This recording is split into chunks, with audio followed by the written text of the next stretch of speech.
ಮೋದಿಜಿಯವರು ಒಂದು ಹೇಳಿದ್ದಾರೆ 6,000 ಕೋಟಿ ಬಿಟ್ಟಿದ್ದಾರೆ ಏನು ಸ್ಮಾರ್ಟ್ ಮೀಟರ್ ಫಿಟ್ ಮಾಡೋದಕ್ಕೆ.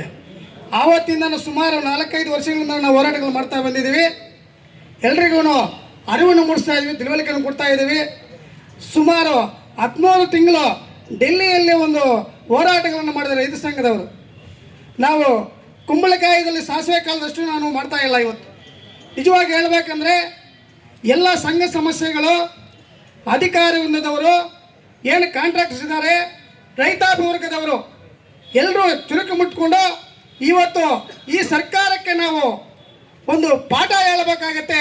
ಮುಂಬರುವ ದಿನಗಳಲ್ಲಿ ಏನು ಕರೆನ್ಸಿ ಇದ್ದರೆ ನಮ್ಮ ಮೊಬೈಲು ಮಾತಾಡಬಹುದು, ಅದೇ ರೀತಿ ಆಗುತ್ತೆ.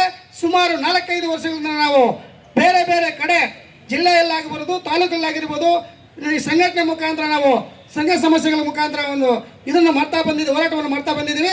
ಇನ್ನು ಮುಂದೇನು ಎಲ್ಲ ಹೋಬಳಿ ಮಟ್ಟದಲ್ಲಿ, ತಾಲೂಕು ಮಟ್ಟದಲ್ಲಿ, ಜಿಲ್ಲಾ ಮಟ್ಟದಲ್ಲಿ ಎಲ್ಲ ರೈತಾಪಿ ವರ್ಗದವರು, ಕೃಷಿ ಕಾರ್ಮಿಕರು, ಎಲ್ಲ ಸಂಘಟನೆಗಳು, ಎಲ್ಲ ಪದಾಧಿಕಾರಿಗಳು ಇದಕ್ಕೆ ಬೆಂಬಲ ಸೂಚಿಸಿ ನಾವು ಮುಂದೆ ಬಂದಿಲ್ಲ ಅಂದರೆ ಏನು ಇವತ್ತು ಬ್ರಿಟಿಷರ ಕಾಲ ಅಂತೇಳಿ ನಿಜವಾಗಲೂ 100% ಬ್ರಿಟಿಷರ ಕಾಲ ಬರುತ್ತೆ.